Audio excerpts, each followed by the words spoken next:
तो hello guys, आज की इस वाली वीडियो में हम BTTH की एपिसोड 40 को एक्सप्लेन करने वाला हूं। तो चलिए बिना किसी देरी किए वीडियो को स्टार्ट करते हैं।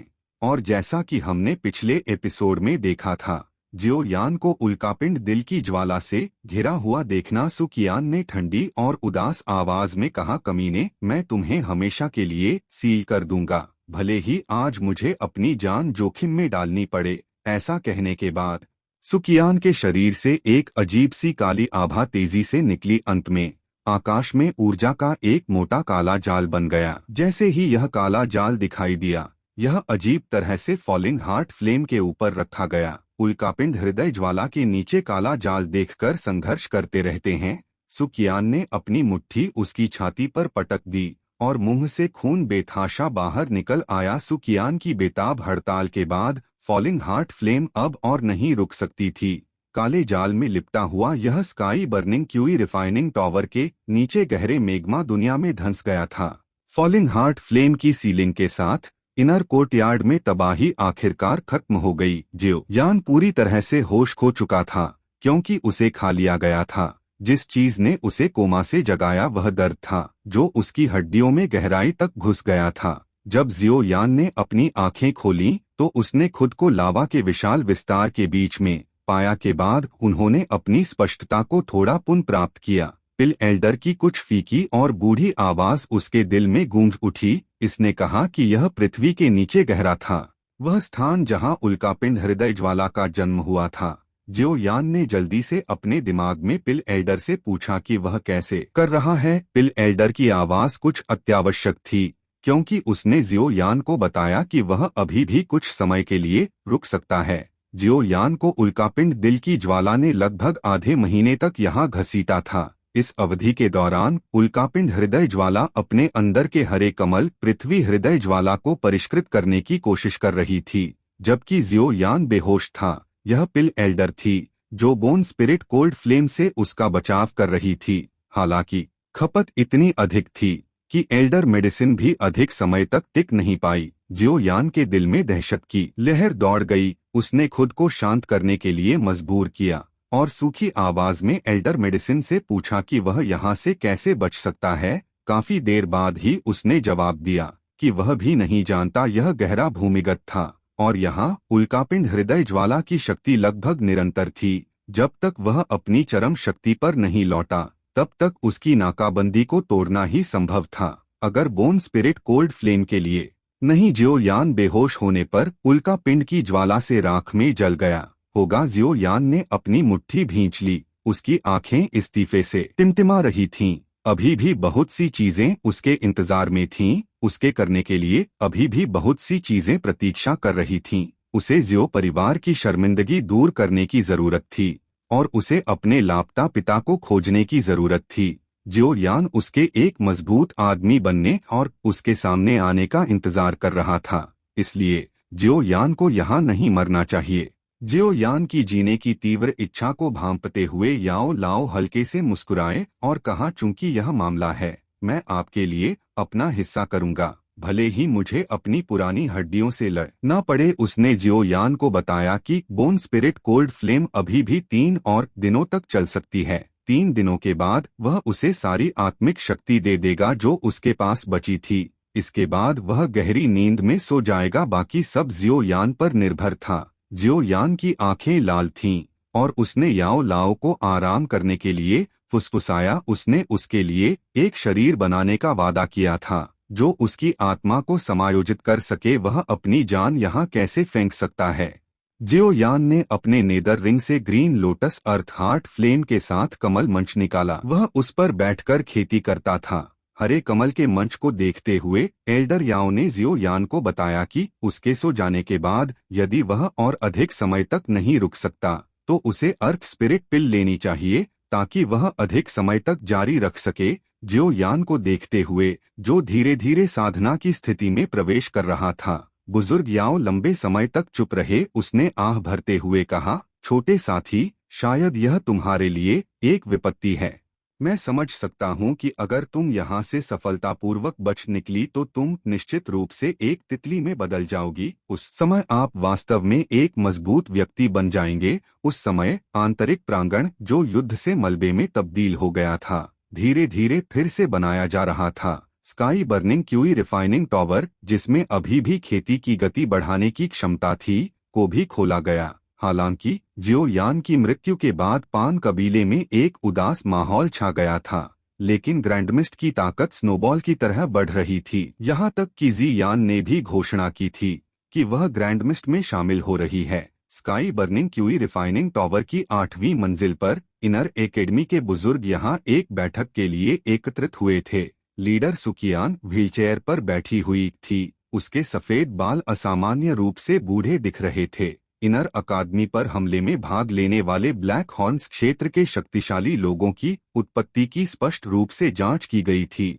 सुकियान की कर्कश आवाज ने बड़ों को निर्देश दिया, 1 महीने में उनके आदमियों को इकट्ठा एक एक करके उनके द्वार पर जाना, भीतरी दरबार की लाज को धीरे धीरे चुकाना होगा। बड़ों के मन में भी बहुत आक्रोश था। ब्लैक हॉर्न्स क्षेत्र के सबसे शक्तिशाली लोगों द्वारा अचानक किया गया हमला न केवल इसकी चर्चा ब्लैक हॉर्न्स तक फैल गई थी, बल्कि यह मुख्य भूमि तक भी फैल गई थी। यदि वे वापस नहीं लड़े तो कनान कॉलेज भविष्य में कैसे खड़ा हो पाएगा? जियो यान के बारे में सोचते हुए सुकियान ने धीरे से आह भरी। जो नहीं जानता था कि वह जीवित है या मर गया, वह जानता था कि जियो यान का एक दूसरा भाई है जो कनान कॉलेज में आया था और फिर ब्लैक हॉर्न्स क्षेत्र में चला गया था।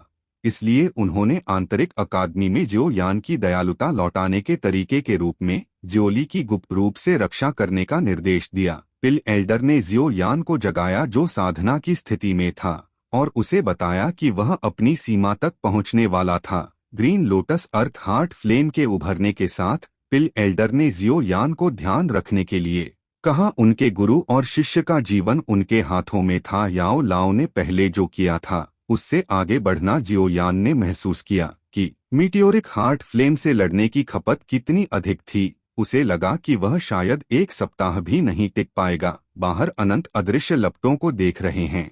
जियो यान का दिल कड़वा था। उसे उम्मीद थी कि चमत्कार होगा। जियो यान को नहीं पता था कि वह कितने समय तक टिका रहा। वह केवल यही महसूस कर सकता था। ऐसा लगता है कि उसके शरीर ने आग की लपटों के लिए कुछ प्रतिरोध विकसित कर लिया है। इस विरोध के कारण ही वह पागल भी नहीं हुआ था। आध्यात्मिक रूप से बुद्धिमान फॉलिंग हार्ट फ्लेम में भी मनुष्यों से कहीं अधिक धैर्य था। इसने जियो यान को धीरे धीरे परिष्कृत करने के लिए धीमी आग का उपयोग करना चुना। फॉलिंग हार्ट फ्लेम के लगातार बरसने के तहत जियो यान का पूरा शरीर असमंजस की स्थिति में था। मेटियोरिक हार्ट फ्लेम के जलने का विरोध करने के लिए अपने शरीर के भीतर ग्रीन लोटस अर्थ हार्ट फ्लेम को यांत्रिक रूप से जुटाना। जियो यान को उसकी धुंधली स्थिति से जो जगाया वह उसकी बाह से आने वाली गर्म और ठंडी अनुभूति थी। इस गर्माहट और ठंडक के कारण जियो यान को एक झटके से अपनी आंखें खोलनी पड़ी। जियो यान ने भूले हुए 7 रंगों वाले स्वर्ग को अपनी बाह पर निगलते अजगर को देखा। जियो यान का उत्साह बढ़ गया।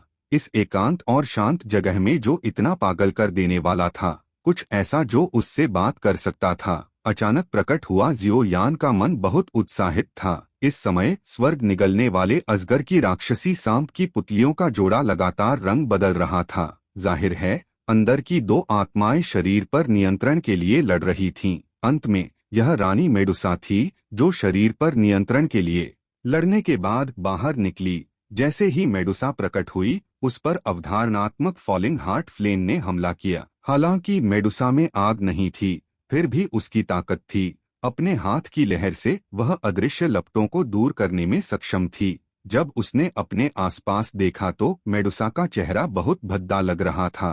मेडुसा की बर्फीली निगाहों को देखते हुए जियो यान बिना किसी निशान के वापस बैठ गया। इससे पहले कि वह जल्दी से टकटकी लगाता, उसकी आंखें मेडुसा के पूरी तरह से नग्न शरीर पर छा जाती। जियो यान मेडुसा से उनकी स्थिति जानने के बाद वो इतनी गुस्से में थी कि वो कांप रही थी और पछता रही थी कि उसने तुरंत जियो यान को नहीं मारा। जियो यान अजीब तरह से मुस्कुराया। उन्होंने सावधानी से मेडुसा को उल्कापिंड हृदय ज्वाला से बचने के लिए बलों में शामिल होने का प्रस्ताव दिया। ठंडे चेहरे के साथ मेडुसा ने जियो यान को एल्डर मेडिसिन को बुलाने के लिए कहा। जियो यान की ताकत के साथ भले ही वे हाथ मिला लें, वे विदेशी आग से नहीं बच पाएंगे। जियो यान फूट फूट कर मुस्कुराया और कहा कि उसके शिक्षक पहले ही सो चुके थे।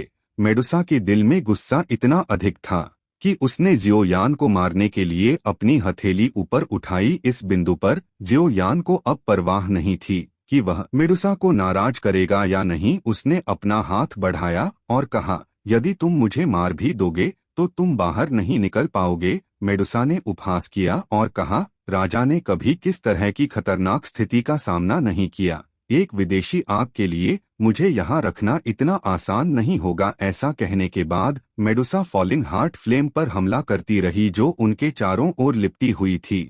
लेकिन न केवल उसके हमलों का कोई असर नहीं हुआ, बल्कि उन्होंने फॉलिंग हार्ट फ्लेम को भड़का दिया। मेडुसा के गाल अचानक से मुड़ गए और उसके हाथ ने उसके दिल को ढक दिया। उसने शाप दिया, लानत है, यह क्या बात है, यह मेरे शरीर में कब आया। मेडुसा की शक्ल देखकर जियो यान अपने दिल में रोया कि यह अच्छा नहीं है। फिर उन्होंने महसूस किया कि अचानक उनके शरीर के अंदर एक अत्यंत गर्म हृदय की आग प्रकट हुई। जियो यान ने एक कड़वी मुस्कान दी क्योंकि वह जानता था कि इस बार यह वास्तव में अंत होने वाला था। जिस तरह जियो यान अपने शरीर के उच्च तापमान के कारण होश खोने वाला था, मेडुसा की चीखें निकलीं। उसने आंखें खोलने के लिए संघर्ष किया। उसने देखा कि मेडुसा ने अपना सिर पकड़ रखा था और उसके चेहरे पर दर्द था। उसके सिर के ऊपर दो कुछ भ्रामक मानव और सांप की परछाइयां अदृश्य लपटों की चिलचिलाती गर्मी में उलझ रहे थे।